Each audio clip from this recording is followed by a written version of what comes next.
That's cool. That's it. Okay.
Hello, everybody. Thank you for coming.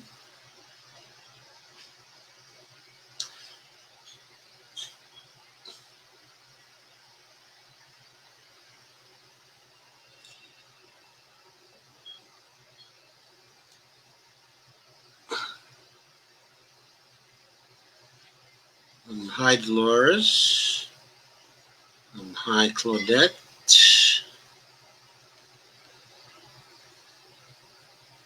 Welcome to you. Hi, Kay. Hi, Stacy. You just muted Rachel Maddow. Oh, wow. Hi, Deborah. Hey, Carmen. You lost the connection already. We'll resume Avril's device shortly.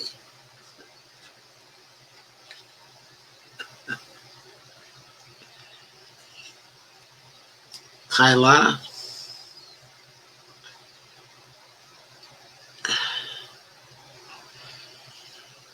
Okay, so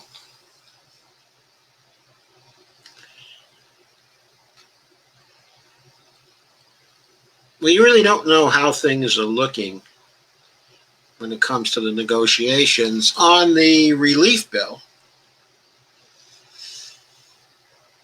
because all we're really hearing about is news from the Republican side. And specifically leaks about what's in Mitch McConnell's package and what they are going to propose. There's nothing coming out of Nancy Pelosi right now. She seems to be letting the Republicans take the initiative again.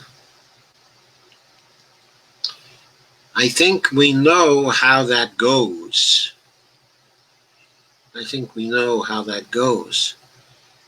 It doesn't go well for us. That's what happened on the last occasion.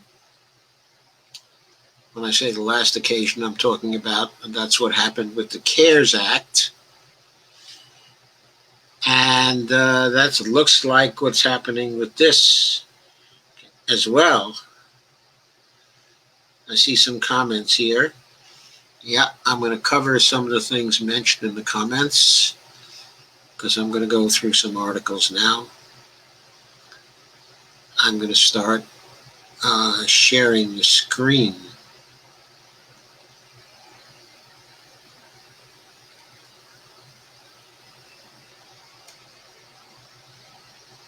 So let me share.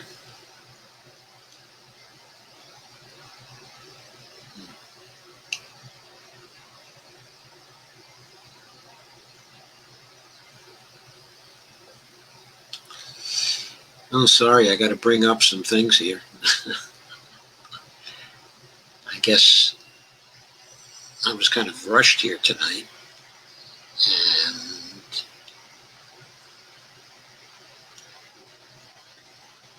it sort of put me off a bit.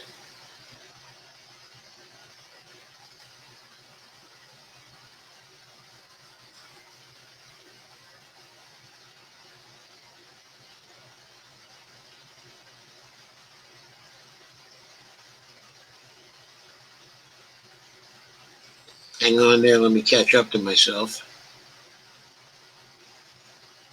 There I am. In fact, the first item we're going to cover is Dave Dayen's column from Unsanitized.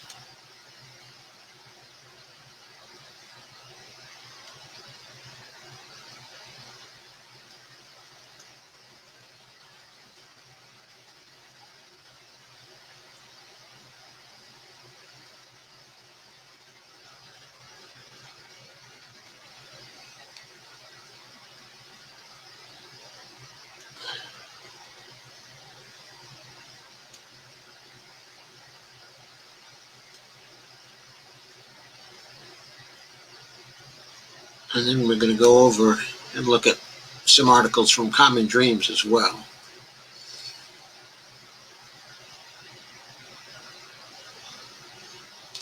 But let's start with Dave's column.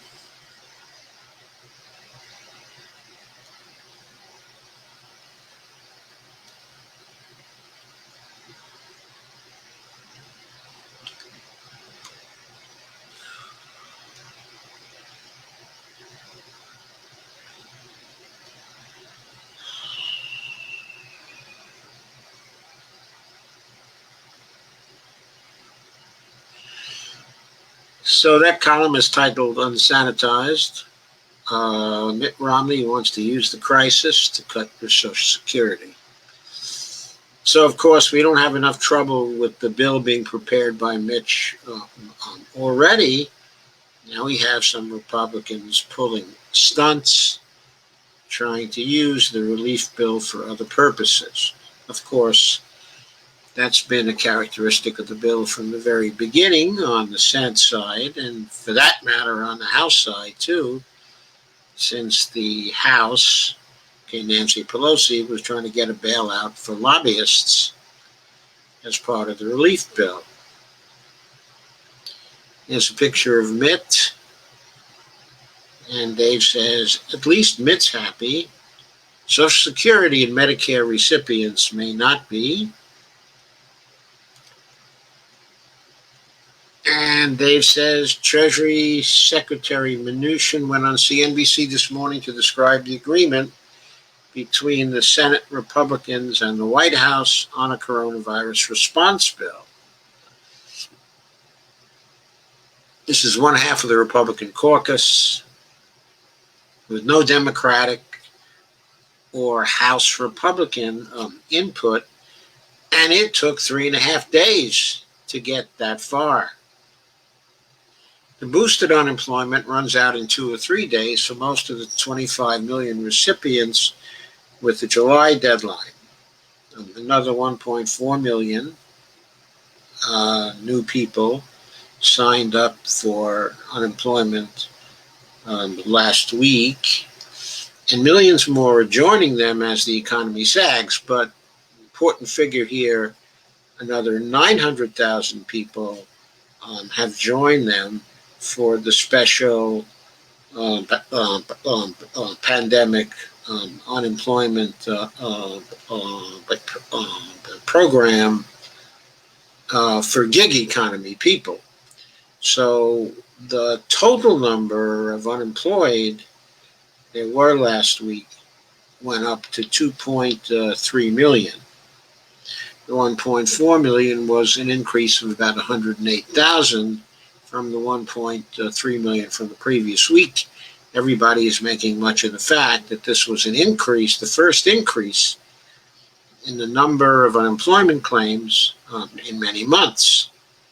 On the other hand, it was the 18th straight week in which the level of unemployment claims was way above the worst week in the 2008-2009 crash. Anyway, Dave says the lack of urgency to meet the crisis is as cruel as the details in the bill.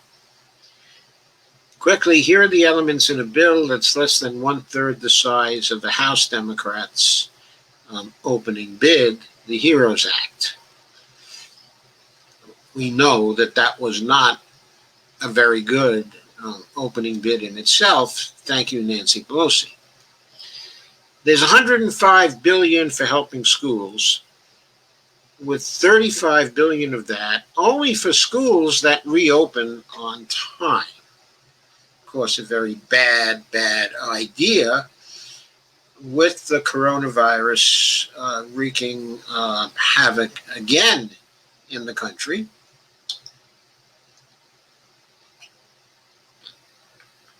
And with us now sustaining in the last 2 days 1,100 fatalities and then 1,200 fatalities.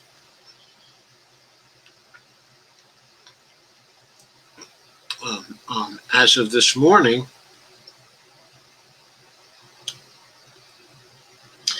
but in their wisdom, the Republicans want to create an incentive for schools to reopen, a negative incentive, because they won't get any help if they're not going to reopen.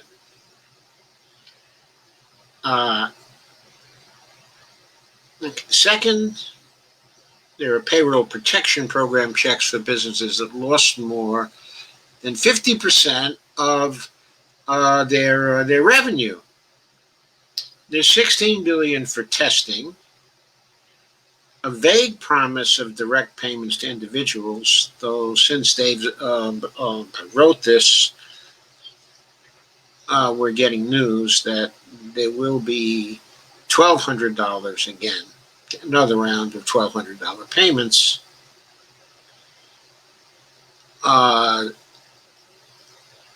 the eligibility requirement looks like it will be $75,000, okay, and under. There's going to be some hiring tax credit.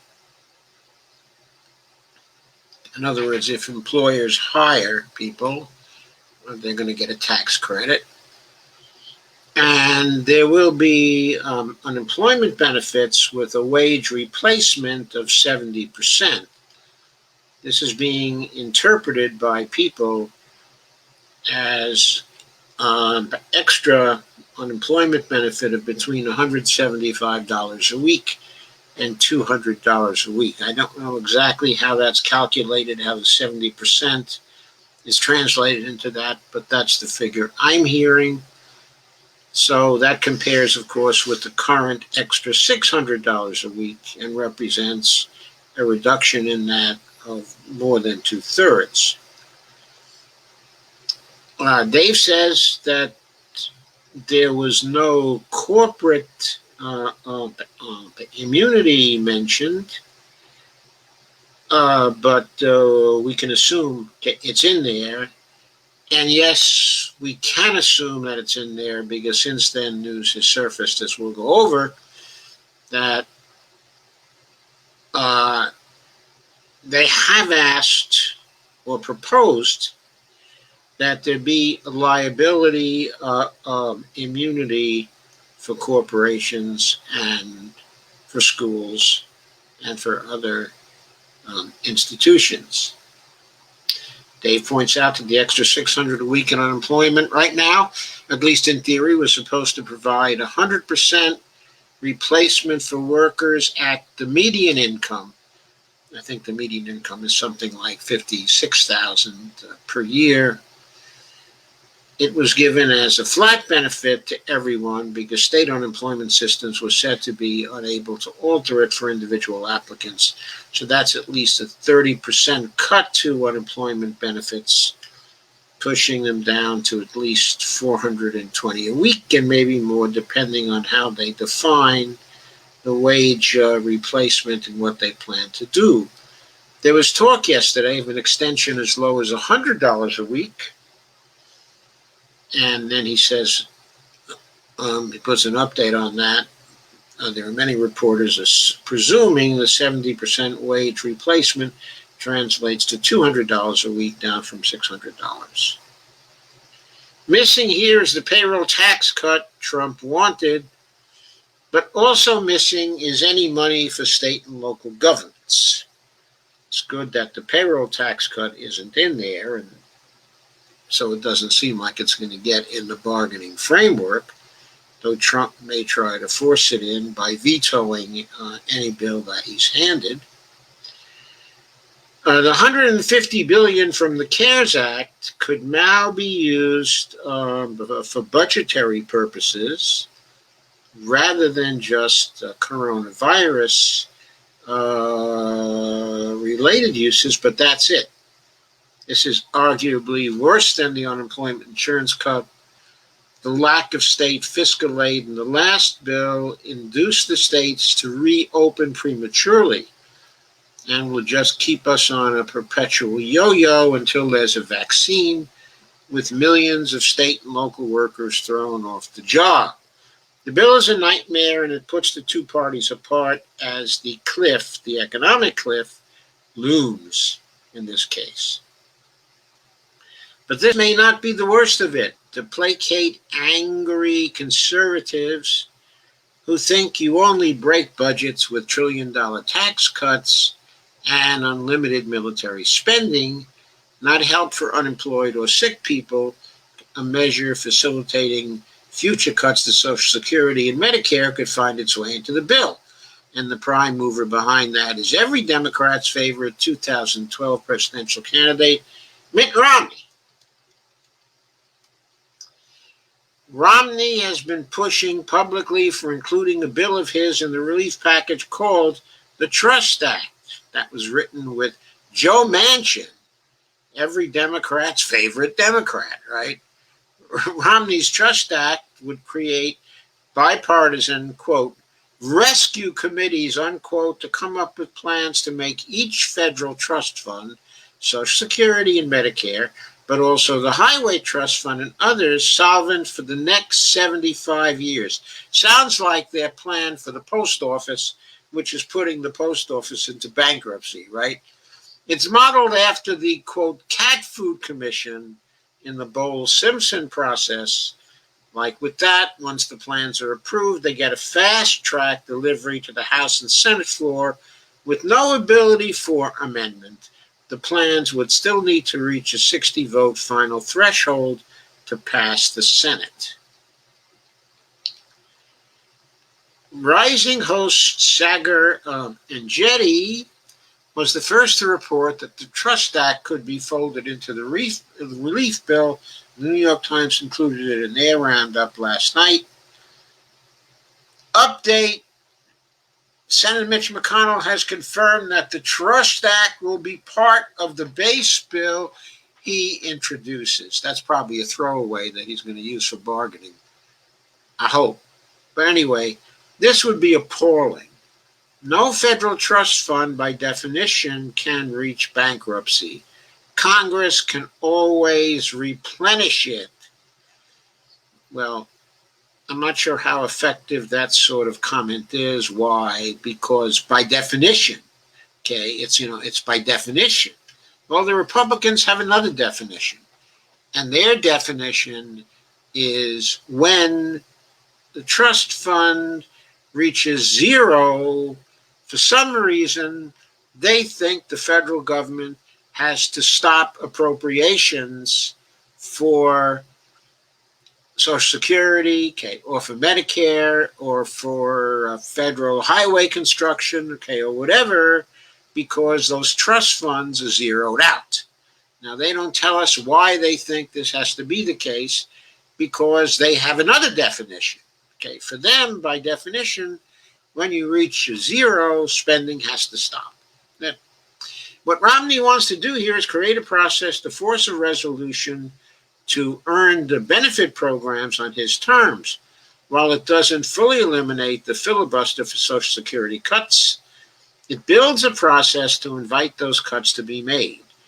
Just a decade ago, Barack Obama favored some cuts.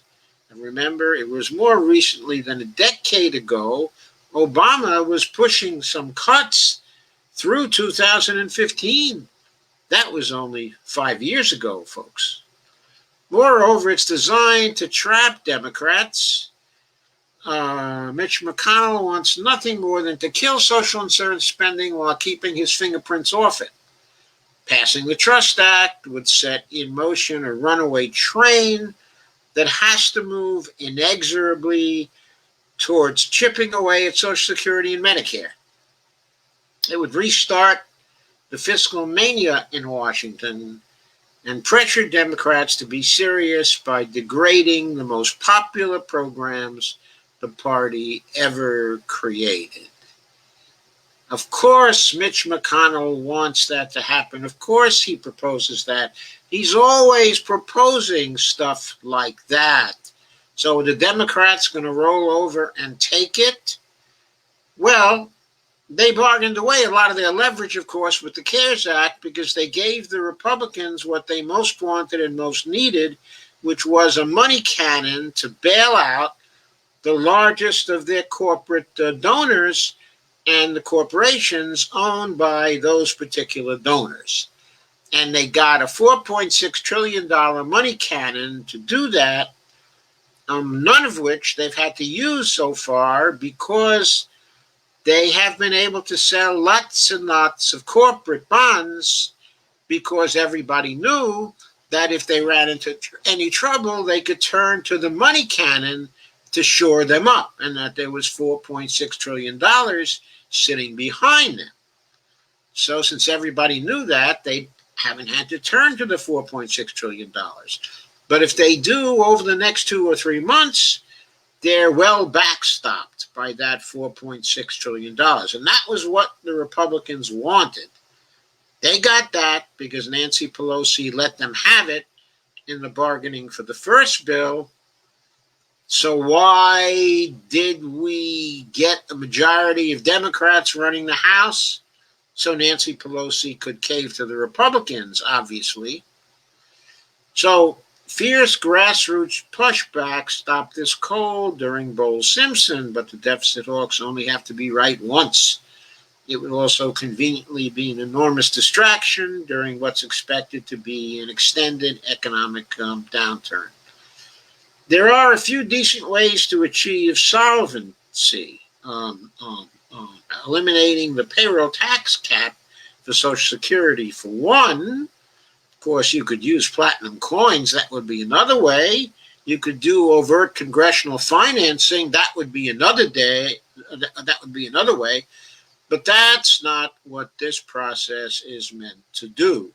By design, it brings together everyone in D.C. to cut your grandmother's Social Security check so no one can be fully blamed. So none of the two major parties can be fully blamed. Of course, both of the major parties could be fully blamed, but of course, they assume that it's not possible for a third party to rise. So they think they're safe. On the other hand, if they cut your grandmother's Social Security check, they may not be as safe as they think. But that's beyond their imagination right now. They think they've got a grip on our throats. Maybe they do. Let's at least blame Romney, the great hero of the resistance, the GOP dissident who dares to question his party, this man of principle who rejects the evil Trump, wants to increase senior poverty. That's his great project. He was a severely conservative presidential nominee on economics, and he remains severely conservative today. With friends like these, who needs enemies? The old saying, of course, with friends like these, who needs enemies? So that's what we've got. We've got a shit sandwich for Nancy. A shit sandwich for Nancy. If I thought this would be acceptable to Facebook and to YouTube, I probably would have entitled this live stream A Shit Sandwich for Nancy. But I didn't think I could get away with that. Sorry. So now it has the title that it has. So let's move to some later news on what was in the bill.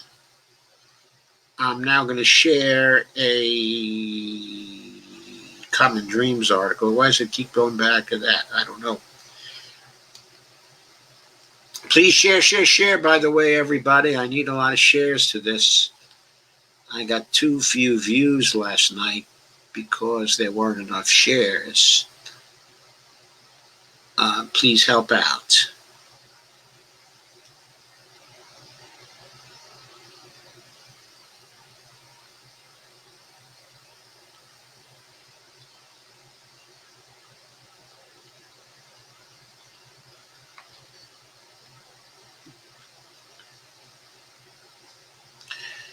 So this was written today by Jake Johnson, Common Dreams.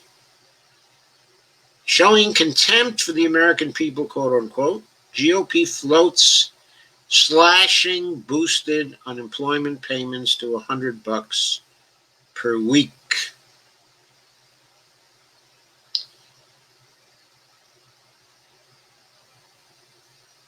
And there's a picture of someone holding a sign saying, unemployment benefits now. Mitch better have my money. Demonstrators rally near the Capitol Hill residence of Senate Majority Leader Mitch McConnell to call for the extension of unemployment benefits. This was taken July 22nd, 2020. With the final boosted unemployment check set to go out in just 3 days. I boosted the size of that so you can see it better. Barring an unlikely last-minute extension by Congress, Senate Republicans are reportedly considering a proposal to slash the $600 per week benefit boost to $100, a cut that would drastically reduce the incomes of 30 million Americans and potentially cause a massive job loss. First reported by CNBC Wednesday, the Republican proposal comes as the progressive advocacy groups, the Democratic lawmakers and economists a warning of the devastating consequences of letting the enhanced unemployment payments expire at the end of the month. The Republican plan would pay out the $100 per week boost through the end of the year. Oh, great. The $600 weekly benefit increase technically expires on July 31st, a Friday, but because states pay unemployment benefits on Saturdays or Sundays, the last enhanced payments are set to go out on July 25th and 26th. Talks over the next COVID-19 stimulus package are expected to stretch into August, meaning unemployment benefits will likely revert to pre-pandemic levels, which averaged around $370 per week nationwide for at least one payment cycle. Sounds to me more like going to be 2, 3, 4 payment cycles, who knows. Sparking warnings of a major housing crisis. Expiration of the supercharged unemployment benefits is set to coincide with the end of an eviction moratorium shielding more than 12 million people who live in homes with federally backed mortgages. Representative Don Beyer, a Democrat, Virginia, said the $100 per week proposal shows Senate Republicans are wildly out of touch with reality. If adopted, the GOP proposal would reduce the monthly payments to millions of out-of-work Americans from $2,400 to $400 at a time when the unemployed are now somewhere between 30 million to 40 million people. We're not sure exactly where. Now waiting, of course, for the BLS report during the first week of August to find out what level of unemployment we have now.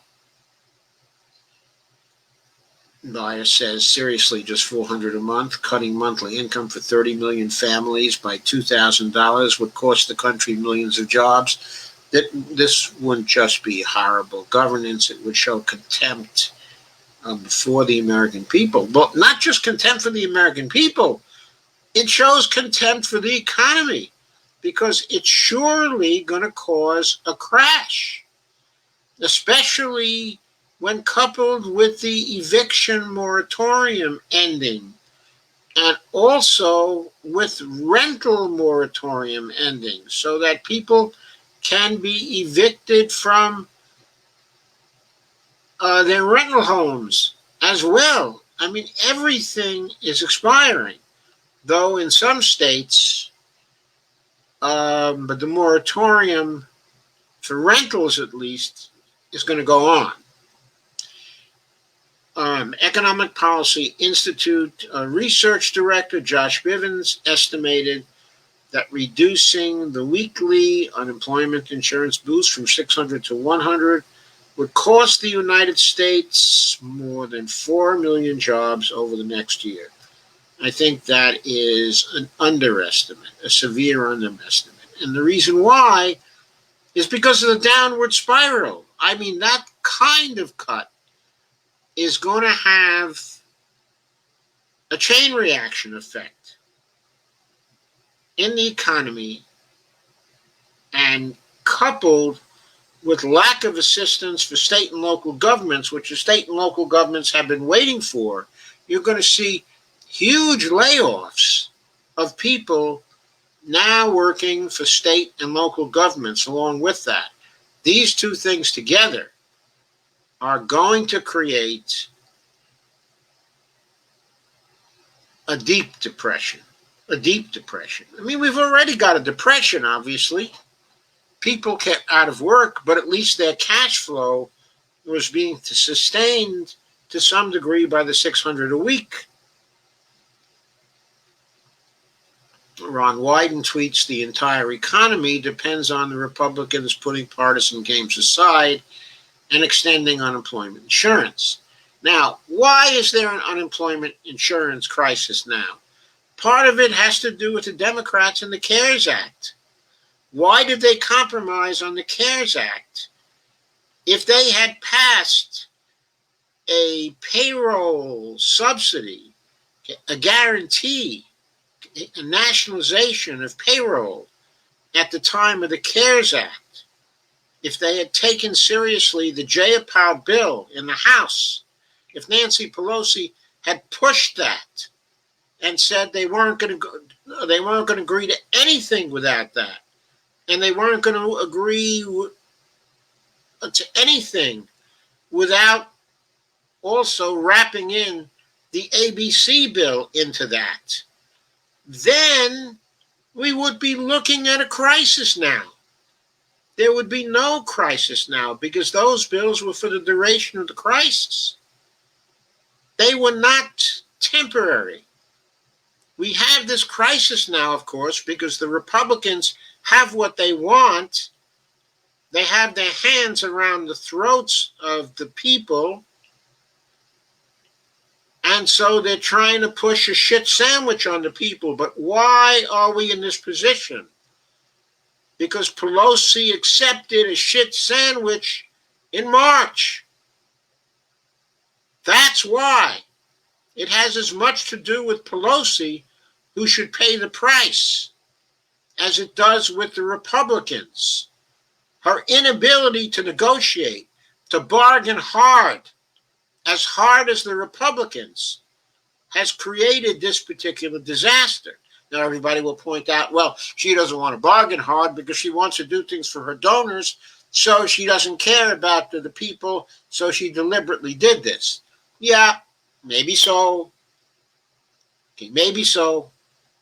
But it's either she deliberately did this, so she deserves to figuratively get her head chopped off, or she did it out of incompetence, which also means she ought to get her head chopped off. Either way, she figuratively needs to get her head chopped off this fall. because she's delivering a disaster. So negotiations over the next coronavirus stimulus package are still in flux as Republicans in the White House remain miles apart on key issues, including the unemployment benefit boost. Senate Republicans appear to be leaning towards cutting the $600 weekly payment to $200, still a sharp income cut for tens of millions of people. Politico reported late Wednesday that many rank-and-file Democrats say they're willing to compromise on the extra $600 per week, saying they would be open to less money as there is no lapse in benefits. Others say they won't back down on that number.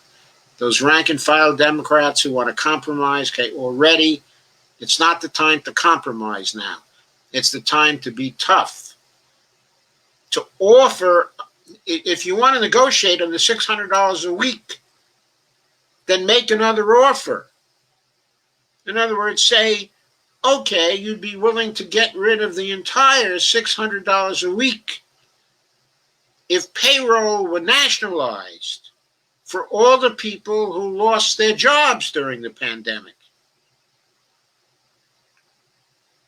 If the national government will now guarantee their payroll for the rest of the COVID crisis, then people perhaps would not need the $600 per week.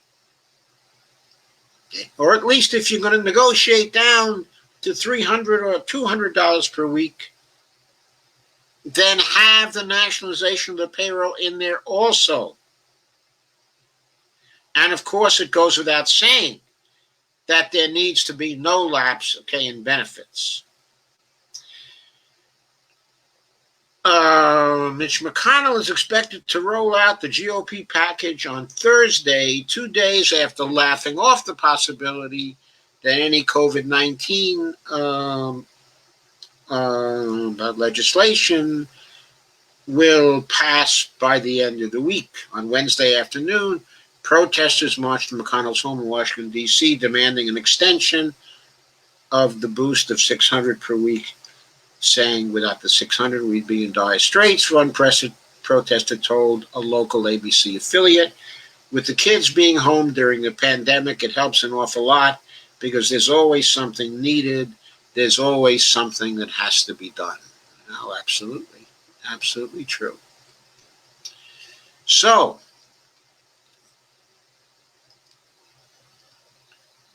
next is an article by Owen Higgins from Common Dreams.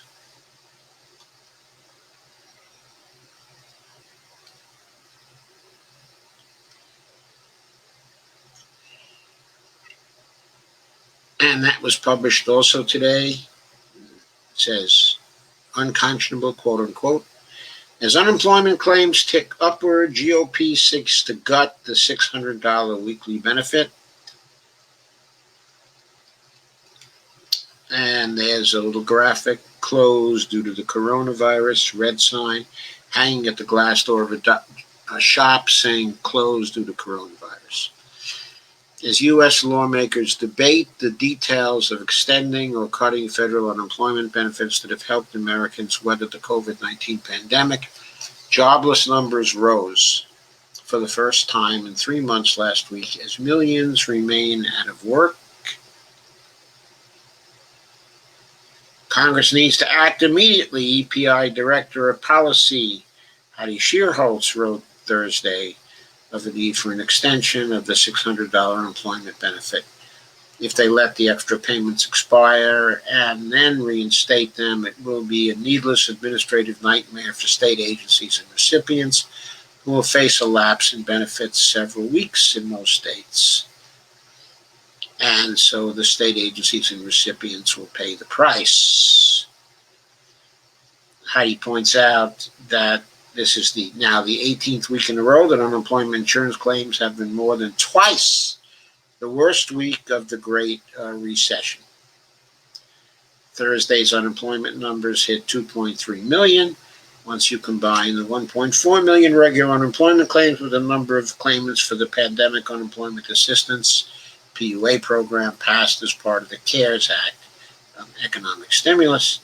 The economic crisis is nowhere near over, she added. Without swift action from lawmakers on benefit extensions, things could get far worse. Quote, a disaster of Congress making is looming for those who have lost their livelihoods during the global pandemic, wrote Shearholz. As Common Dreams reported, GOP leaders have suggested replacing the $600 weekly benefit with a $100 a week payment, a move that EPI researcher Josh Bivens called both cruel and stupid. In a statement, Andrew Stetner, senior fellow at the Century Foundation, said that in light of Thursday's numbers, not extending the weekly $600 benefit supplement would be unconscionable. Also, it would be suicidal for the GOP if the economy tanks further now, at this point, as a result of anything that's passed and can be blamed on the GOP. It's going to be even worse for them on November 3rd than it's already shaping up to be. And no law and order campaign is going to save them because the whole freaking economy is going to tank. Quote, when Congress put into place the CARES Act benefits, 8.2 million workers were collecting unemployment. Taking into account the 13 million claims for PUA, which will continue through December 31st, there are a total of 33.8 million workers filing for unemployment this week, Stetner said.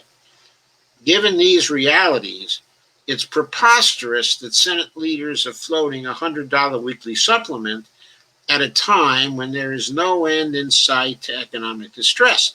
Not just no end in sight, there is every evidence that the economic distress is going to increase again because, of course, the states are slowing down the reopenings or reversing the reopenings or reopening only in certain areas but not in other areas. State governors are now backing off. They're in the process of backing off as deaths go up. We're over 1,000 deaths per day once again. Our cases continue to increase at breakneck speed. There's no evidence that the curve is but being bent. There are some hopeful signs with respect to progress on the pharmaceutical front, but to bring those benefits to people and have them be affected, we're talking months, and the economy will have collapsed long before those things are important in bending the curve. Right now, the only thing that can bend the curve is shutting down the economy in those areas where people are coming into heavy contact with each other and where the close proximity is such that masks may not be enough to protect people. Treasury Secretary Mnuchin on Thursday told CNBC that the administration and Senate Republicans were close to a deal that would keep the benefit at what the Washington Post estimated would be around $200 with a 70% wage replacement. There is that piece of idiocy again. And the Treasury Secretary said, we're not going to continue in its current form because we're not going to pay people more money to stay at home than work. Why not, you idiot? If they stay at home and do not work, we may be able to bend the curve and get into a position where we can actually open the economy up. We want to make sure that the people out there who can't find jobs do get a reasonable wage replacement. So it will be best on approximately 70% wage replacement. Who says that's reasonable? It may be reasonable for somebody who has a fairly high wage. It is not reasonable for people who are just barely making a living wage or who are making less than a living wage. A wage replacement of 70% for those people is not reasonable. What you think is reasonable is not reasonable. It's austerity. It's cruelty. It's nonsense. Dave says, Dave Dayan tweeted, no new aid for state and local governments is actually just as bad, if not worse, than ratcheting down the unemployment extension. You're just going to force states to be as open as they can to hang on to revenue, which will elevate infections. And when it does, people, of course, will stay home, and you're not going to hang on to the revenue anyway. And by the way, if more people are led on to unemployment in that way, then the result will be that they won't have any money to pay state taxes anyway, and tax revenues are still going to be declining. So, House Majority Leader Steny Hoyer, who's a Democrat from Michigan, followed Mr. Mnuchin on the network and said that ending the benefit was not the policy we ought to pursue, adding that any drop in the unemployment help should be done, quote, over time, if at all. It's not a question of over time. It's not a question of gradually. It's a question of when progress is achieved relative to COVID-19. This has to be done in order. The COVID-19 figures start to turn around. We open up hesitantly and carefully. If there's any spike, we withdraw. But the curve has to be bent going downwards. Hoyer says, House Dems passed the HEROES Act 2 months ago, but Republicans have delayed, dissembled, and created a crisis at the end of this month when unemployment expires for millions of Americans. Dems are at the table. It's time for the GOP to negotiate a broad-based agreement. No, that time was 2 months ago.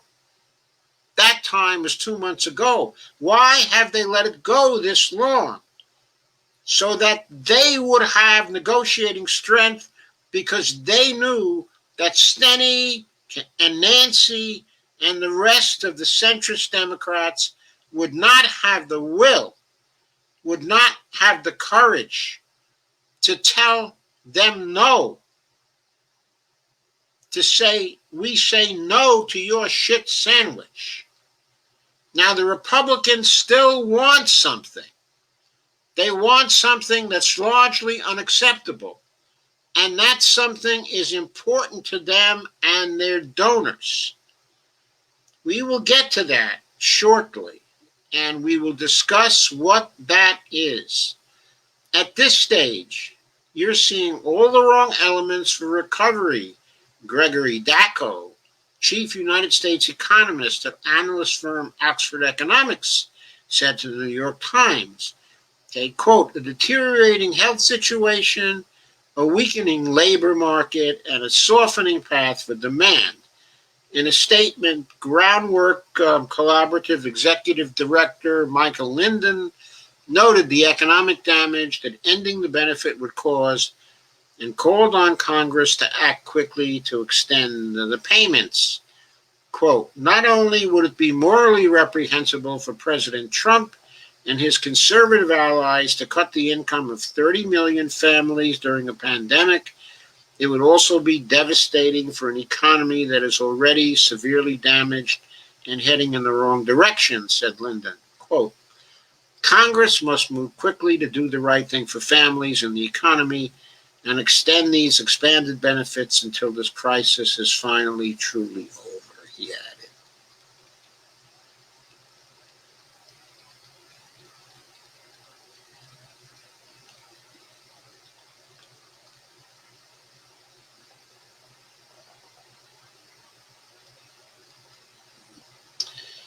So you see how things are shaping up. So what is it the Republicans still want and want really badly?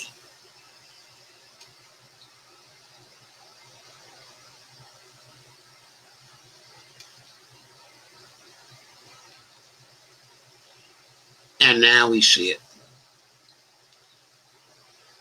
Also written today by Andrea Germanis, staff writer at Common Dreams. As McConnell tees up the next aid package with corporate liability as a red line, quote unquote, polluters pushing to secure a shield against COVID-19 lawsuits.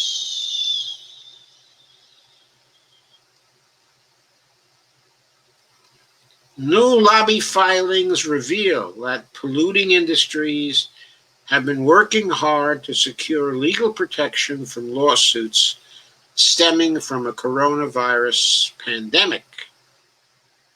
The coronavirus pandemic, a shield from consequence that Senate Majority Leader Mitch McConnell reportedly sees as a red line, quote unquote, including in the next COVID-19 package.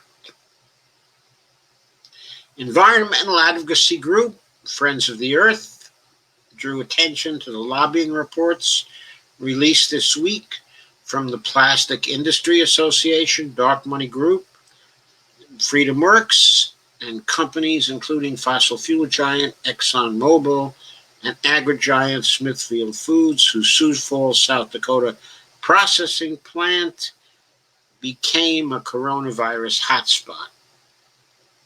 Corporate liability waivers are just the next phase of a bailout for the polluters by the Trump administration. FOE program manager Lucas Ross said in a statement Thursday, the fresh scrutiny comes as 25 million Americans are looking at the end of a crucial lifeline and possible economic catastrophe because the $600 per week increase in unemployment benefits secured under the CARES Act is set to expire this week. Republicans are looking to slash the weekly amount, likely to $200 per week, the Associated Press reported. And Mitch McConnell appears in little rush to pass the next coronavirus relief legislation. As millions of workers spent the last 3 months in economic uncertainty, yes, he kept everybody in economic uncertainty to soften us up for the bargain to make workplaces a death trap. The new filings show how industries were working to shield themselves from blame should workers file coronavirus-related lawsuits.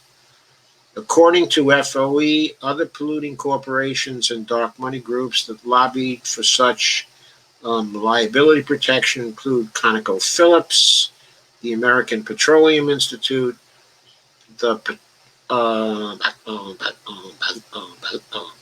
Petroleum,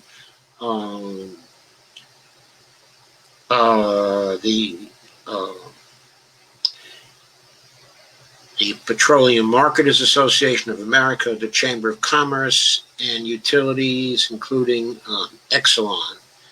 The company's aggressive push hasn't been for nothing, it appears, as Republicans look to making liability waivers a centerpiece, of their package. So that is what they want. They want a waiver of liabilities for corporations. Businesses, schools, and other organizations would receive protection from lawsuits arising from exposure to coronavirus due to reopening. Lawsuits would be moved to federal courts, and plaintiffs would have to show gross negligence by employers in order to win. Ross accused Republicans of trying to hold critical relief, like unemployment benefits, hostage in order to shield their corporate cronies from the law, and said that giving polluters a free pass when their negligence kills should be a non-starter. Carrie Hammerschlag, Deputy Director of Food and Agriculture at FOE, pointed out that workers at that workers at uh, um, uh, uh, uh, meat plants owned by companies like Smithfield have been on the front lines of the public health crisis. Already more than 35,000 meatpacking workers have been infected, and 168 have died due to COVID. Liability waivers will embolden meat companies to further disregard the safety of their workers, the majority of whom are Black, and Latinx, said Hammerschlag.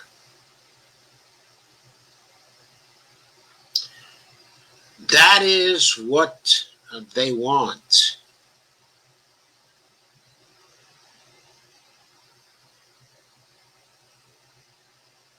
That is what they want.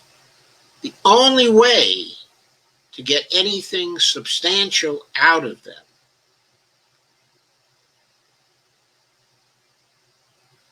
is to offer a trade for what they want. I suggest that trade should be something like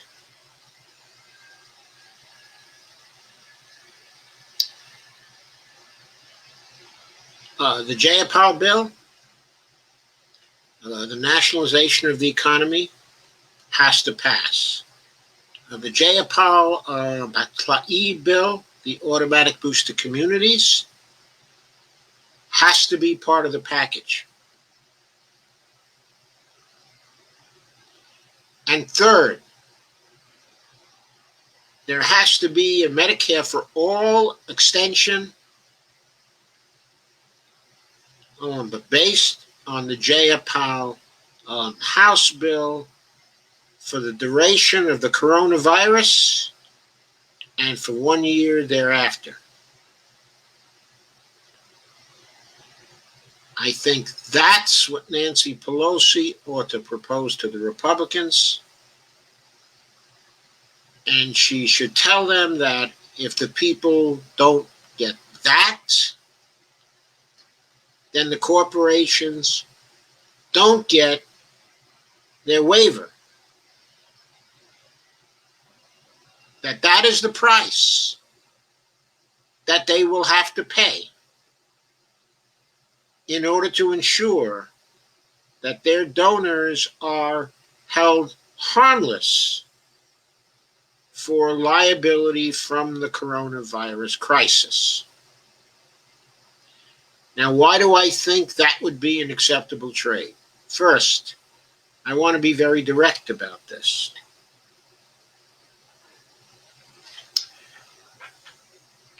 The waiver, of liability would mean that corporations would have less incentive to make their workplaces safe for workers. And more workers would probably become sick and would experience fatalities as a result of that. However, the alternative, which is the situation we have now, would also result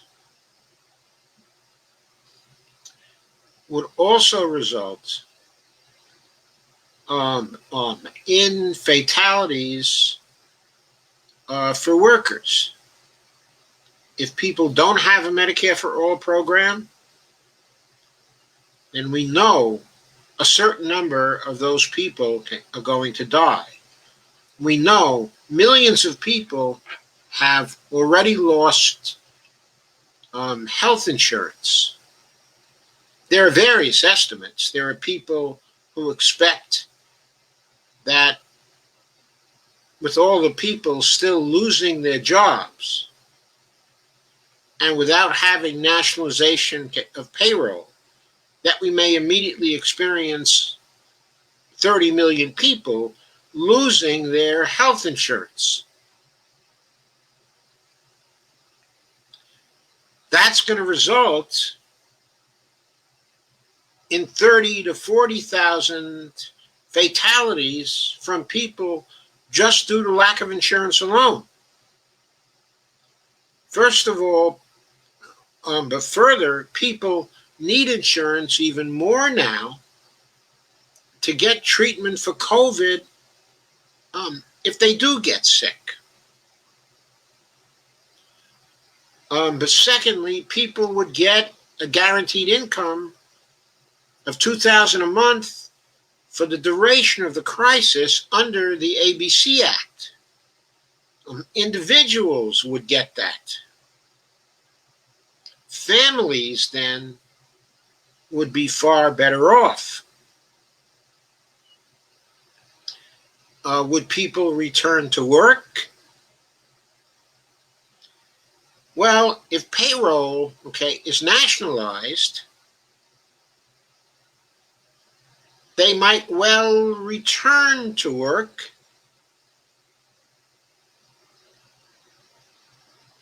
But of course, there's no guarantee that their employers would want them back. But the nationalization would still leave them attached to their employers for the duration of the COVID-19 crisis, which probably means the next 6 months to a year. They would have that attachment to companies. That would be a very valuable thing for many, many people, and lives would be saved by the economy being saved, by the economy being kept stable. Lives will be saved. We know there's a penalty in lives for many, many people getting killed due to the effects of an economic catastrophe which is shaping up to be much larger than the Depression of the 1930s. It's going to make the recession of 2008 and 2009 look like a kid's picnic. We know austerity kills. It killed millions in Russia. We don't know what it's going to kill here. But it's something to be very afraid of. To stop an economic crash is a very valuable thing from the standpoint of lives that are saved. Right now, there are few liability suits as a result of COVID. Almost none. We don't know how many there would be going forward anyway. We may be trading something that is not so valuable as the oil industry thinks it is, and the other industries and other businesses also think it is. They want to have their risk removed in this particular situation. What I say is, if this trade is made now, and if it can be forced down McConnell's throat, and Trump's too, then what is the consequence? The consequence is 6 months of risk, which we could very well end in January of 2021. Okay. If the election works out as it seems to be shaping up now, okay, and if Democrats get control of both houses of Congress, okay, and of the presidency, then they could repeal the liability waiver. There's no reason why it couldn't be repealed by the end of January of 2021.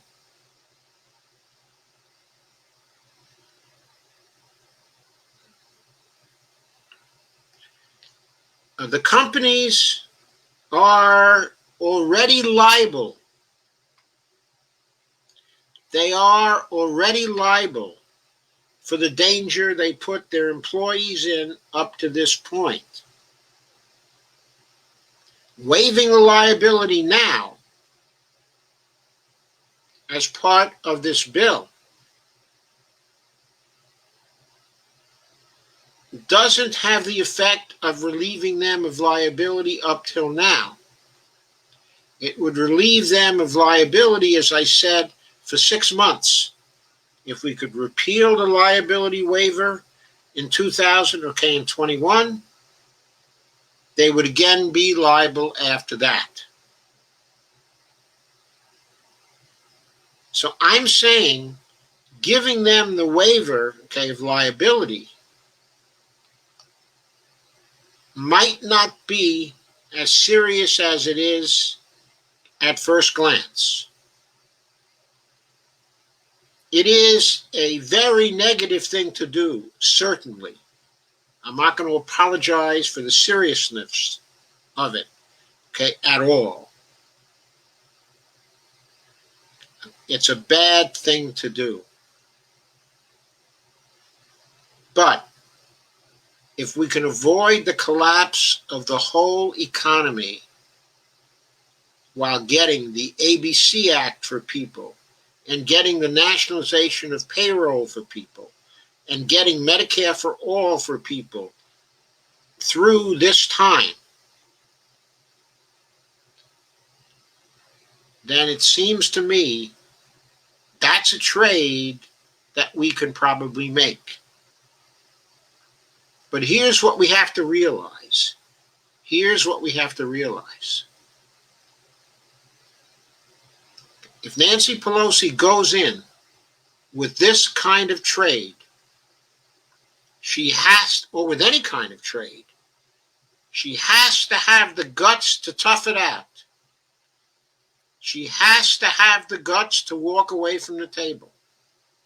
She has to have the ability to explain to people that the only way to get the Republicans to treat them fairly is through a deal of this kind,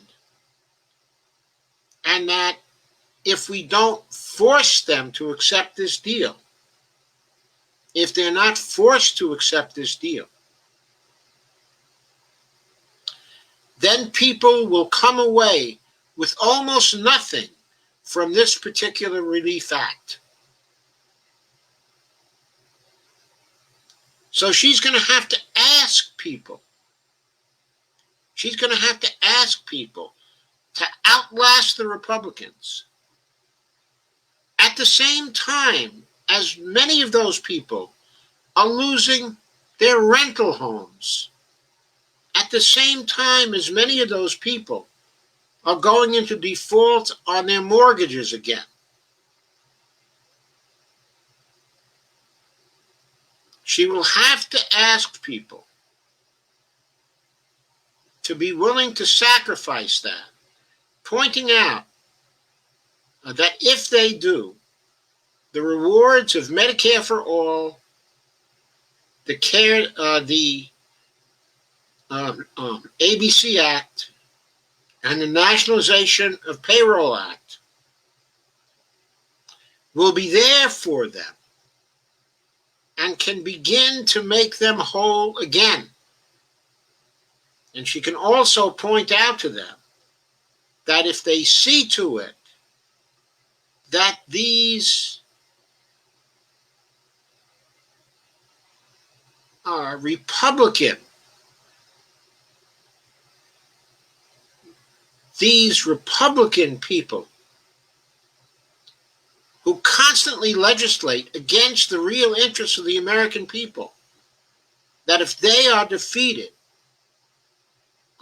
in the fall, and if large enough, if there's a victory large enough, but for progressives,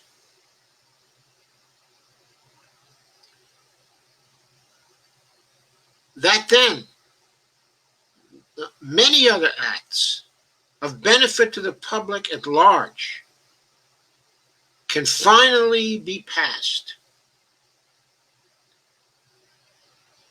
and that those acts can make people whole.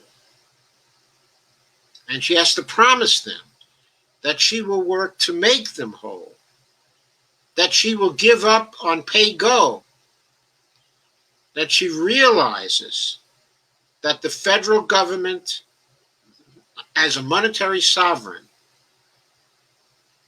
can make them whole. That's how she has to negotiate to have a success.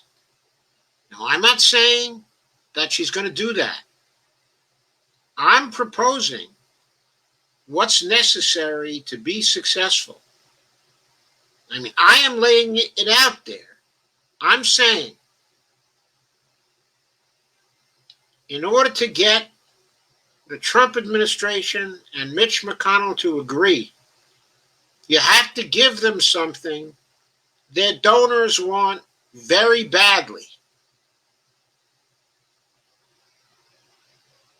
And the only thing that I can see that they want right now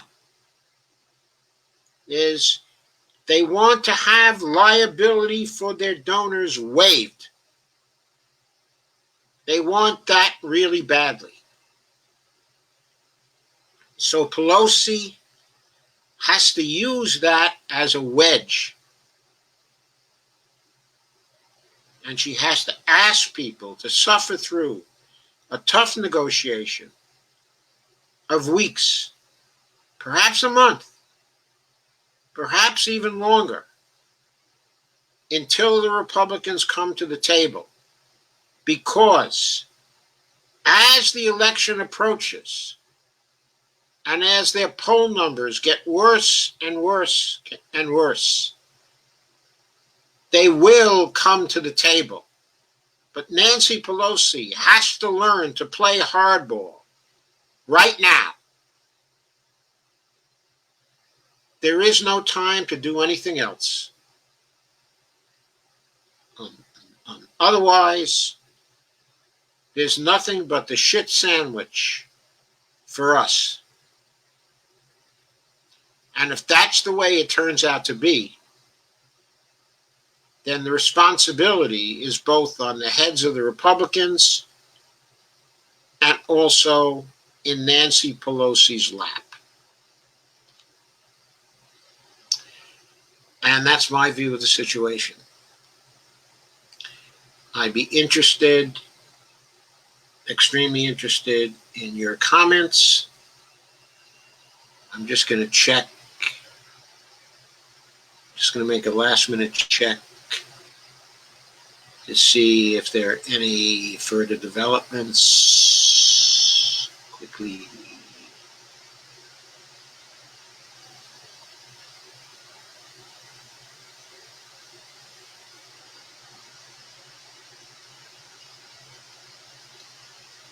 Okay. It doesn't look like there's anything much new.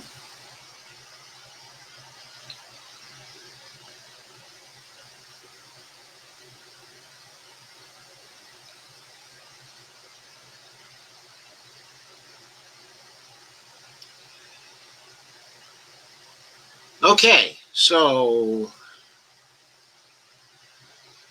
I'll turn to your comments now.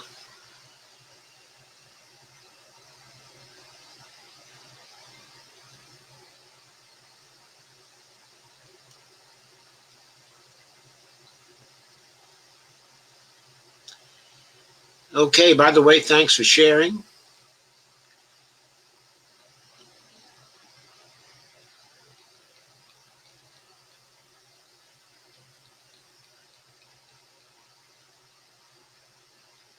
Stacy asks whether Romney and Manchin are trying to gut Medicare and Social Security. Of course, it's an enduring interest of theirs.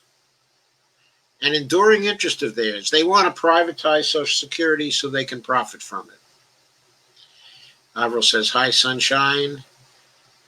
And Avril says, having issues liking comments, not sure why it's sticking. Avril says, Tangerine Tyrant cancels Jacksonville rally. Actually, he's canceling the Jacksonville convention that wants children to still be forced to go to school among the new uh, um, um, mutated, even more contagious COVID. Are we sure it's more contagious? John Campbell said today he didn't think it was any more contagious. Kay says Mitt needs to go too ASAP.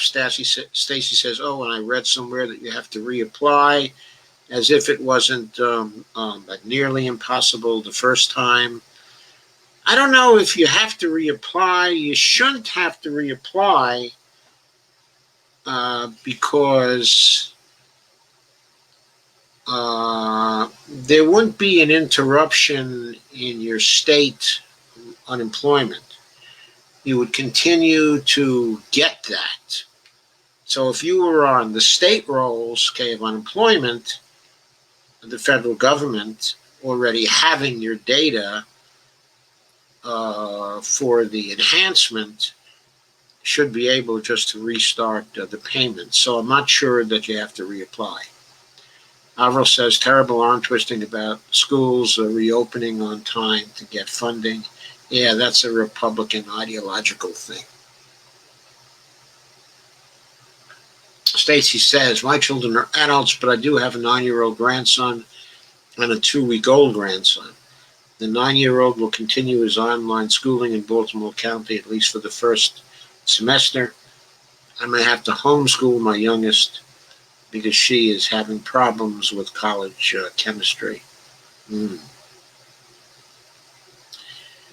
Yeah, I wouldn't send kids to school. Avril says, Mnuchin is another POS. Yeah, he's a POS who ought to be in jail, except for Kamala Harris. He never would have become Treasury Secretary. Of course, probably Trump would have appointed someone even worse. Steve says, Trump played catch with Little League players as every single member of both MLB teams take a knee at Nationals Park. Wonderful. Was he wearing a mask? Avril Mantle says, well, we know the birthday party definitely isn't going to rise, like on South Park. Lana says, how about poop ice cream instead of poop sandwich? Stacy Van Veen says, a shit sandwich for Nancy. More like, can we all agree Romney, Manchin, all the rest can die right now? We need a pray-in. Yeah. Avril says, design ice cream poop sandwich. And Russ Garman shows a picture of an ice cream cone. Steve Banzo says, Portland, Chicago, Kansas City, and Albuquerque in the next 3 weeks. Agents will be sent to Detroit, Cleveland, and Milwaukee, the White House announced. Operation Legend. Yeah, it's Operation Legend. Yeah, the legend is about the vampires. Russ Gorman says, if and when they cut that 600, I suspect there will be a sharp increase in crime rates. Hungry people do a lot to eat. Yes, they do, but if there's a sharp increase in crime rates, then Trump is going to talk about sending in more agents to all these cities for law and order, you know? Kay says the homeless will be dying on the streets. SMH. Shake my head. Avril says 400 a month, not a week. Exactly. 100 a week. That's $430 a month. Actually, it's $434.50, I believe, a month on the average. And Johnny says, hi, all. Hi, Johnny. Kay says, hi, Johnny.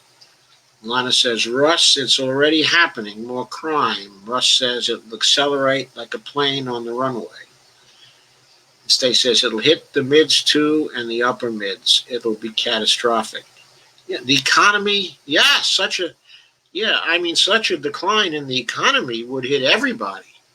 In other words, a depression that low is bound to have catastrophic effects. Bound to have catastrophic effects on some of the upper class too. I mean, they suffered, from the depression of the 1930s. It was a leveler for the whole population. Steve Gonzo, I originally heard they were going to send to Minneapolis too. Maybe they decided against, especially since my government request for FEMA dollars to rebuild after George Floyd was killed was declined. They will be responsible for cleaning up after their stormtroopers create a bunch of havoc. Johnny says, I'm going to say it. I've been holding back for a long time, but the hell with it. I've had enough. Had enough of what, Johnny? So Kay says, also, states get no money, so they will have to lay off cops, EMT, and firemen. Right. And so then Trump will send even more and law and order agents to the various areas because the states are going to have to lay off the cops and the EMT and the firemen, right? It's perfect for him.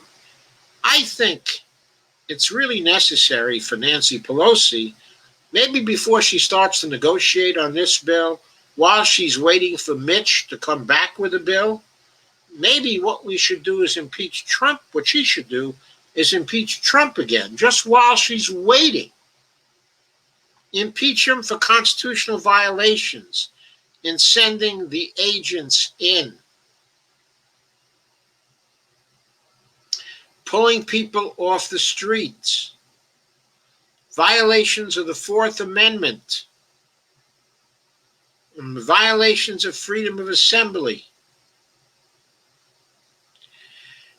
Avril says, wait till all the newly evicted get the hell beat out of them for sleeping in the parks. Johnny says, the only thing liberals in power understand is fear, and it's time they feel door or themselves what they peddle. Not sure what that means. Feel the deer they themselves peddle. Oh, the DR. Steve says it's backfiring in Portland. Hundreds have become thousands. They have become thousands, but whether that's backfiring, I don't know. In other words, you're assuming that he was sending in the troops there because he really wanted to stop the demonstrations. Maybe he wanted them to become thousands. Maybe he wanted them to become thousands because then he would have an excuse for sending in even more fear. And Johnny says, fear. Feel the fear they themselves peddle. Steve says, evening, folks. Where were you, Steve? Stacy says, well, here's the thing. Most rental properties are leveraged, and there won't be a huge influx to take the place of the evicted. And you can't insure unoccupied properties. It'll be time to start burning shit to the ground soon. That's interesting, Stacy. It's also true that without a bailout for the landlords, which I don't think can be forthcoming under, the $4.6 trillion money cannon isn't for them. They were under the PPP program. Okay. So if there's nothing to tide over the landlords, then the landlords are going to be in trouble. So the landlords would be greatly helped by the ABC Act and the Nationalization of Payroll Acts. if they were passed, because then they'd be able to rent the rental properties out to people who were getting the $2,000 a month per individual monthly payments from the ABC Act, funded, by the way, by $1 trillion platinum coins. Kay says, hi, Steve. Johnny Garza says, hello, Steve. Steve says, a lot of accidental fires. And Steve says, hi, Kay and all. Steve says, hi, Johnny. Steve Gunter says, it's R versus R in Texas over masks. Ohio statewide mandate went into effect 6 p.m. Here we go. Kay says, yes, fires in states with limited fire departments due to layoffs. That's going to be wonderful. Stephanie says, sorry I'm so late, guys. Long day. Stephanie says, sharing now. Thank you, Stephanie. Johnny Garza says, I can relate to that. Steve says, don't share too fast. I just got my hand slapped by FB. At least no jail time. Just a warning. Avril says, anyone know why the mint won't mint any more coins? I have no idea why the mint won't mint any more coins. I mean, maybe the Treasury Secretary has been too busy to order the mint to mint more coins. Or maybe the Fed has been too busy to order coins from the mint. I have no idea why the mint won't mint more coins. I don't think there's a shortage of coins.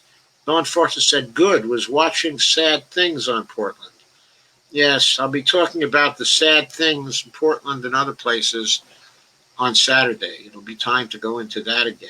Kathy Langtot said, really? I shared an FB and Twitter. I didn't get anything. Stephanie said, hi, everyone. Hope everyone is doing okay. We've been doing okay. Steph, how you been doing? Steph said, I got blocked but shared the largest groups. Grr. Steve says, I think people are paying with plastic due to COVID, hence the coin shortage, in my opinion. It could be. It could be due to the expansion of Amazon. Maybe very many people are not going to local stores anymore. They're just ordering from Amazon. Stacy says, my youngest has 2 jobs and she's lucky to get 20 hours total a week. Both are essential positions. One is for a cardiologist's office doing EKGs, and the other is a pharmacy tech. Hours at the pharmacy are based on volume of the prescriptions, which are down sharply. That's not a good sign.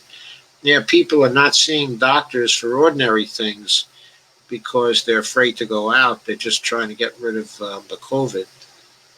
Avril says, who can pay rent on $800 a month? Johnny says, good point, Dr. Firestone. I'm not sure which one, Johnny, but thank you.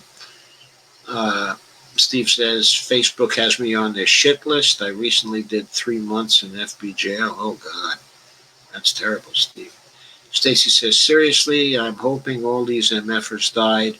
I'm done with their BS. Steve says, I quit taking any change back. I'm like Oprah. Everybody gets a tip. Keep the change. Avril says, politicians insist people go die for the Dow, but Adolf Hitler cancels the Jacksonville Convention because of the COVID dang dangers. Well, look, he knows nothing. He doesn't know from consistency.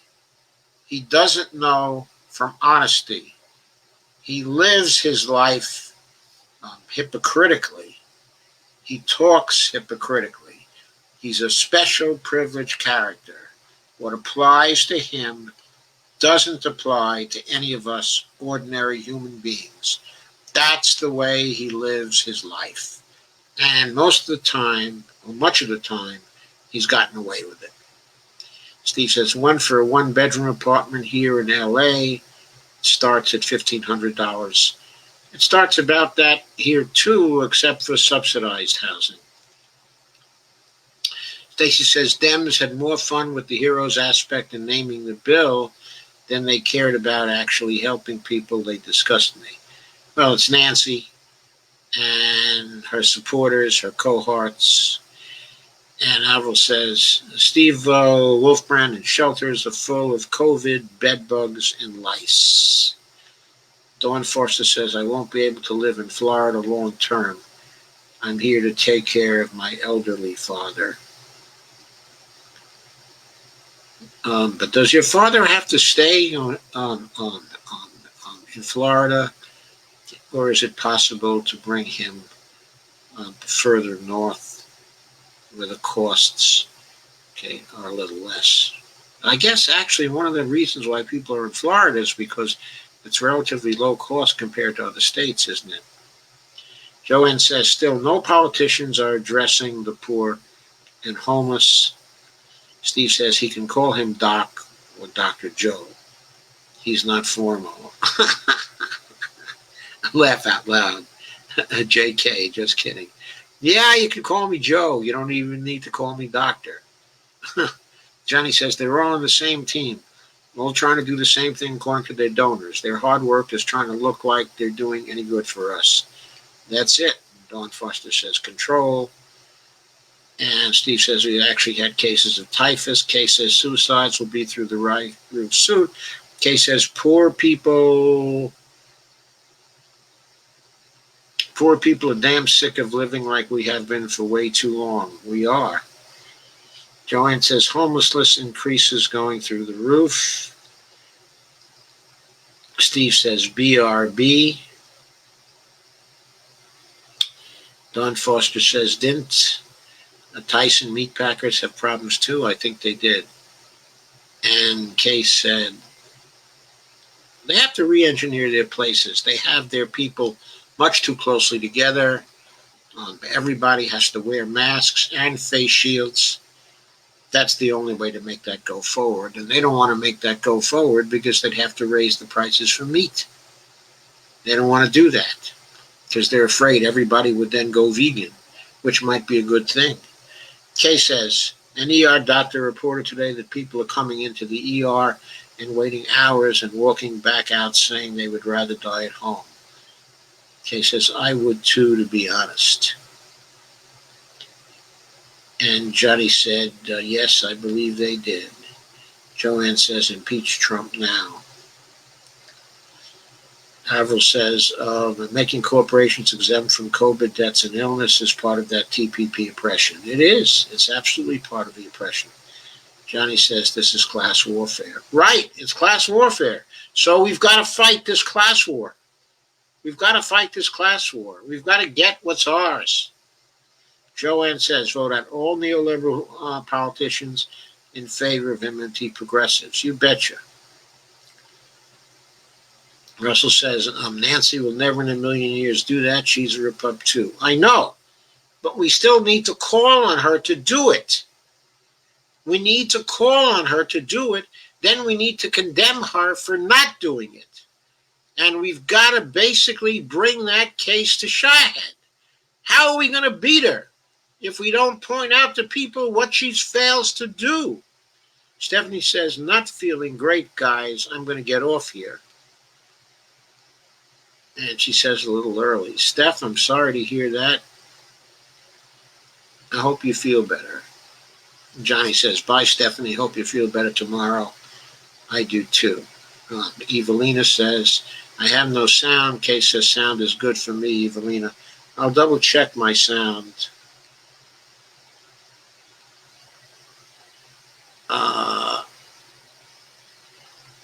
It slipped off my Samsung mic again.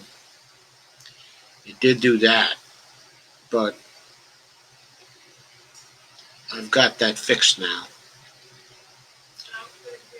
Okay. I don't know why it's doing that. Evelyn says could be my device then. Could be. Stephanie says sound good here as well. Gina says hi. Hi, Gina Marie. Johnny Garza says, I too am going to sleep soon. I've been at it since 1:30 this morning. Wow. Be assured it wasn't all driving, God forbid. And Dolores Pierce just checks in, I guess. Alvarmano says, maybe our current politicians have stocks and shares in the burial industry. And Dolores says, good night, Johnny. Johnny says, I won't doubt it. And Dolores says, I will send you some Reiki. Ha ha. Johnny says, you all remember to watch Real Progressives in Action preview the con. I missed it, had to sleep to get ready for late night driving. Watched it earlier today. It was real good. Well, I'll certainly watch it. And Johnny says, I'm going to fall asleep listening. You go, Joe. Averill says, I really don't believe Joe is doing as good as is being reported. You mean Joe Biden? The DT's co-idiots are loyal, ignorant buffoons, and they vote. They do. Kay says, Johnny Gars, after 15 years of driving every damn day, I don't miss driving a bit. Stephanie says, thank you, Dolores. Weather is getting to me. I'm hurting pretty bad. I could use it. Yeah, this heat at the end of these heat waves, there are always thunderstorms, maybe every night. Having migraines since yesterday due to weather fluctuations. Hope you feel well soon. And Johnny says, you're spit on tonight. I'm spot on tonight. Maybe I'm spit on tonight too. Averill says, excusing corporate liability resulting in COVID is straight up a genocide. No, it's not. There are various other countervailing factors that will tend to limit and constrain that, including if we get money to people, they'll be able to begin to protect themselves in these corporate environments. I mean, things would be greatly helped if they could wear face shields, they could afford face shields and face masks. And if they social distanced when they could. Also, it's excusing liability for COVID. And remember, it's only doing it for about 6 months. And Lana says Nancy isn't doing any of that. I know she isn't doing any of that.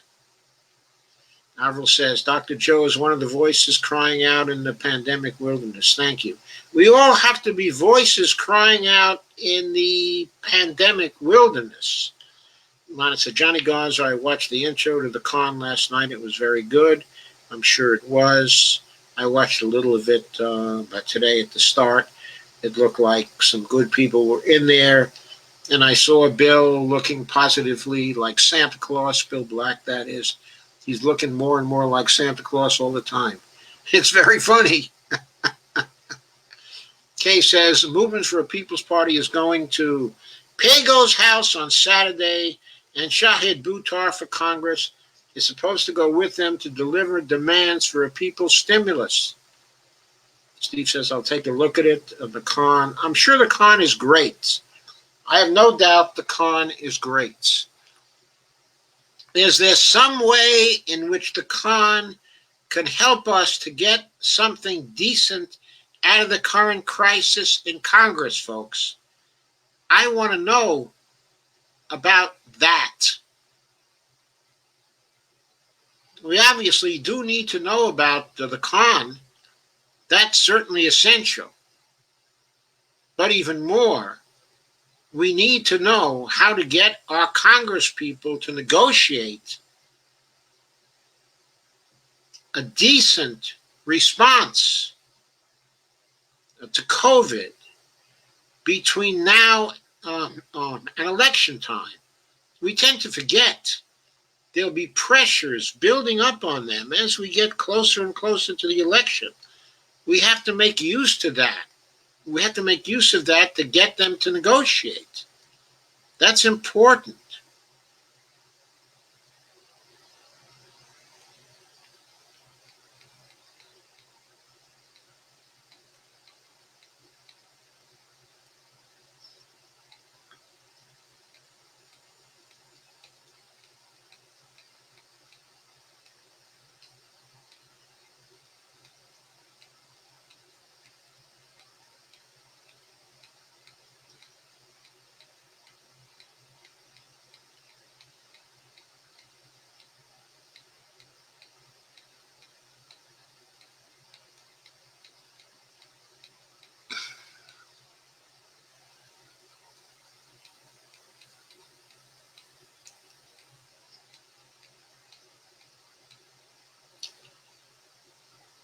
Okay. I lost my place for a minute. Nancy reminds me of Elizabeth Warren. She plays both sides of the fence. With Nancy, there's more than two sides to any fence. There are multiple sides to any fence, and she plays all those sides. Avril says, is Pelosi going to be sober enough to play hardball? She always looks drunk to me. Deborah says something's got to give. Avril says Chicago is allowing the federal agents to come after all. Well, Chicago couldn't stop the federal agents from coming, Avril. They are allowed to come to protect federal property in every city. In every city, there's federal property. And they're allowed to come to protect federal property. The issue is whether they will be allowed police powers outside of federal policy. Now, I understand that Lori Lightfoot has some legal actions going on now that, if successful, would prohibit their having any police powers beyond those involved with protecting federal property. They certainly would not have any pre-crime capabilities. No one really has any pre-crime capabilities unless we have a state of martial law. Lana says, between people hurting economically with COVID, Congress's inept response, and Trump's stormtroopers, we might be gearing up for a real uprising or civil war, and that doesn't make me happy. Doesn't make anybody happy. But it may be unavoidable. If Nancy Pelosi isn't going to impeach Trump, it may be unavoidable. Kay says, I heard something about that, Avril. Stephanie says, good night, my friends. Love you all. We love you too, Stephanie. Have a good night. Feel better tomorrow. Kay says, love you back, Stephanie. Steve says, good night, Stephanie. Sleep well. Thanks for sharing Doc's show. Yes, thank you for sharing, Stephanie. Avril says, a 9-year-old girl died of COVID here in Florida today. It's awful. Steve says, ugh. Stephanie says, thank you for the show tonight. Have a good night. Thank you, Steph. You too. Steve says, you've all been watching the Mary Trump interviews. Quite an evil, dysfunctional family. I've seen a couple of them, yeah.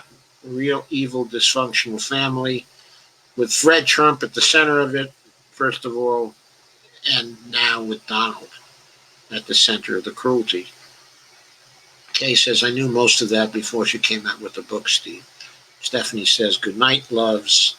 Avril says, which is precisely why the government is cutting economic stabilization to cause chaos and crime, playing right into Trump's fascist hands. Steve says, Portland protesters rock. And Steve said, Portland gassed the mayor and the moms. Who gasses moms, FFS? It wasn't Portland who gassed the mayor and the moms. It was the feds who gassed the mayor and the moms.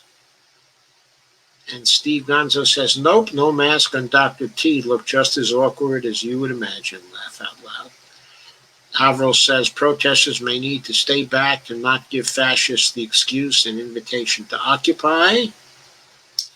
Steve says, I just lost $1 trillion coin in my sofa cushions. Damn. Avril says, dictatorship will be easy if folks don't wise up quick, fast, and in a hurry. They're too predictable. They're going to try for dictatorship, no question about that. Evelina says, sound came back. Nikki King, need help looking for it, Steve. And she grinned. Evelina says, missed the show. Sorry to hear that, Evelina. But it will be at YouTube. And, of course, the recording will also be on Facebook, so you'll be able to catch it at that point. Steve says the U.S. Mint closed 2 facilities due to COVID. Maybe that's what's due to the coin shortage. Evelina says, missed the entire stream today, Dr. Joe. Had no sound till just now. Oh, that's awful. Avril says, thank you. Steve says, Doc, I'm going to send you a video that Status Quo just posted, his most heartbreaking interview. Please take a look. There's a GoFundMe that goes with it. Thank you, Steve. Kay says, I saw that one, Steve. So sad. I donated to his GoFundMe. So sad and heartbreaking.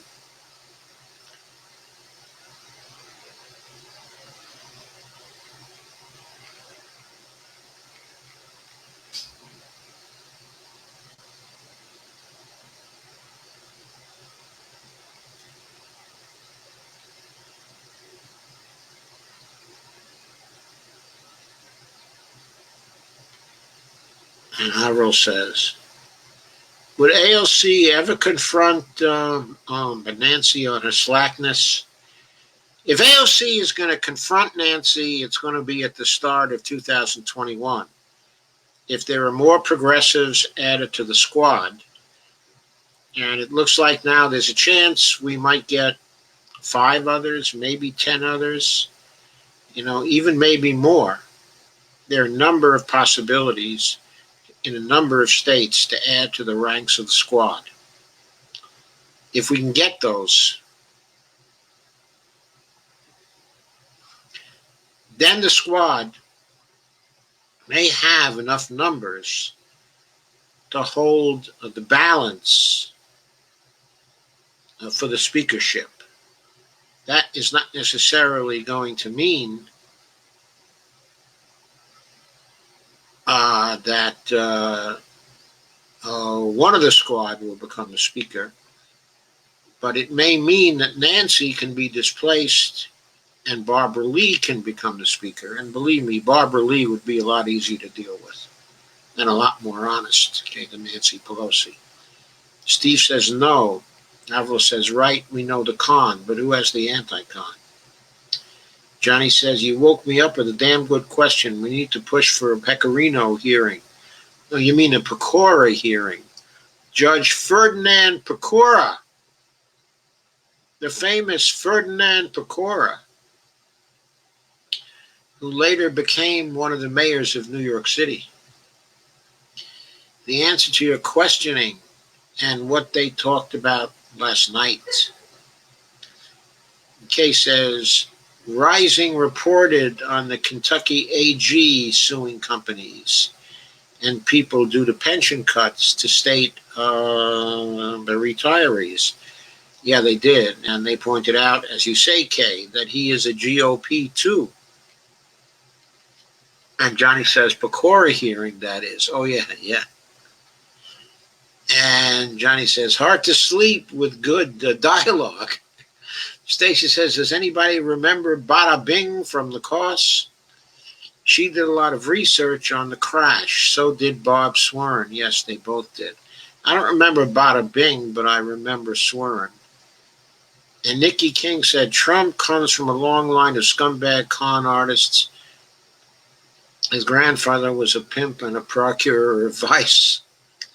And I said, sorry, Stacy, no clue what you meant there. And Steve Gonzo says, what did I miss from Steve Gonzo?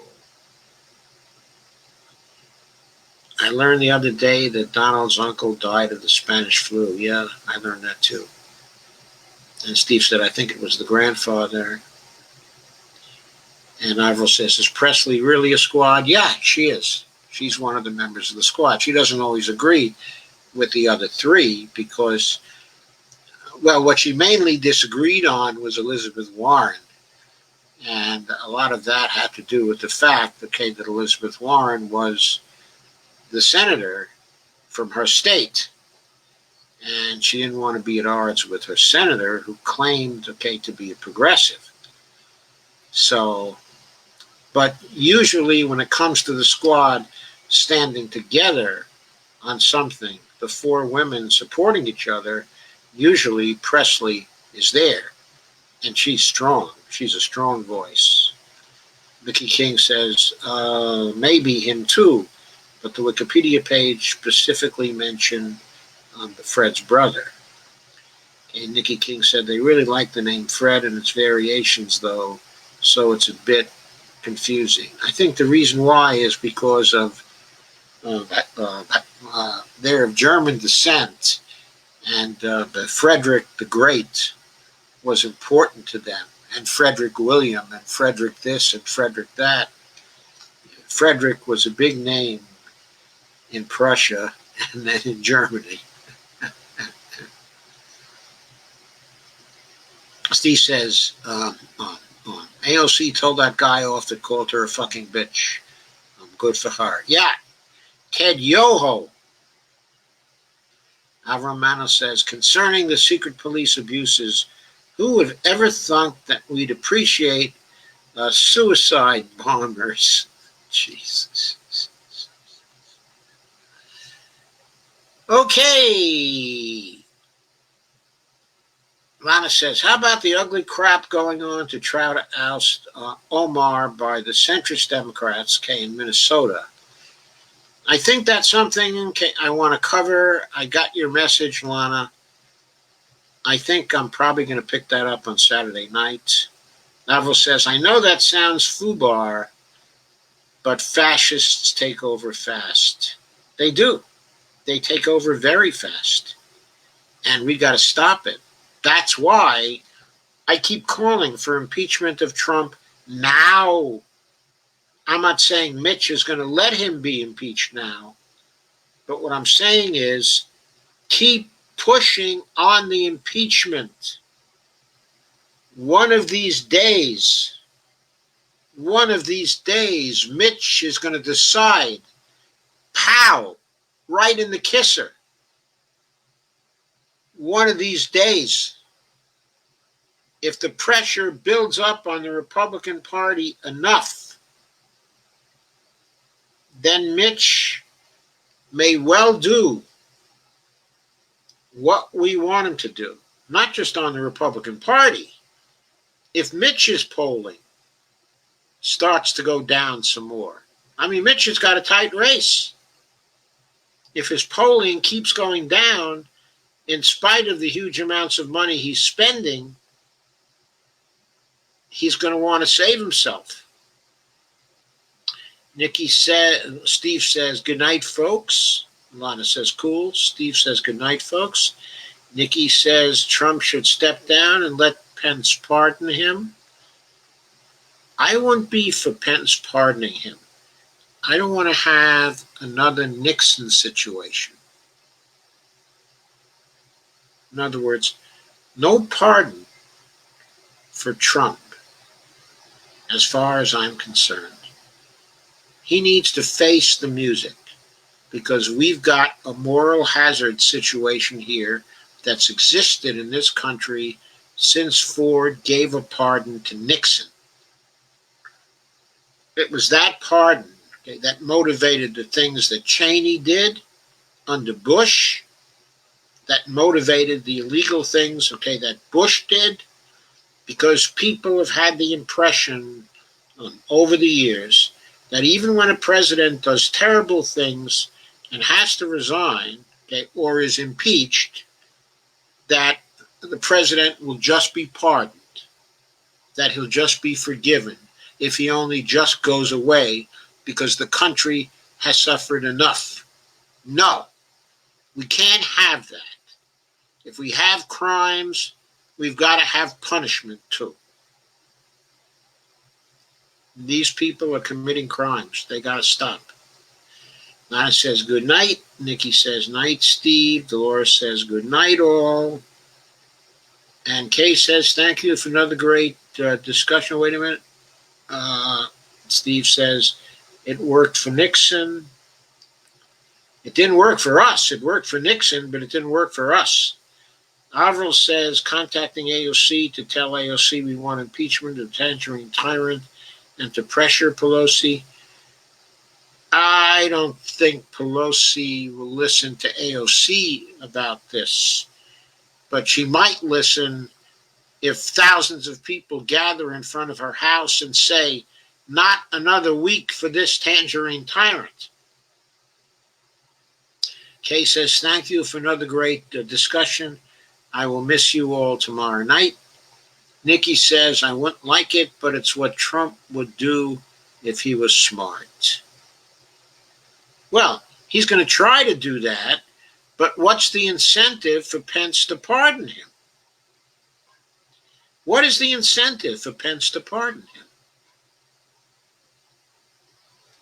I mean, Pence is not going to be the president of the United States. It's too late in the game for people to adjust to voting for Pence. They're not going to vote for Pence. He doesn't have a chance. If Trump but should resign, why should Pence pardon him?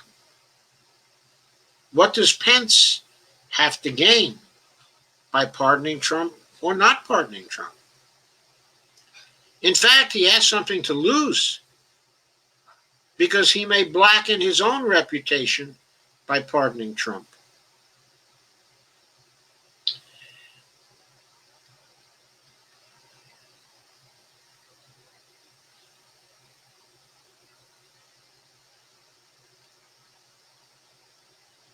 Steve says, Tangerine Tyrant, perfect.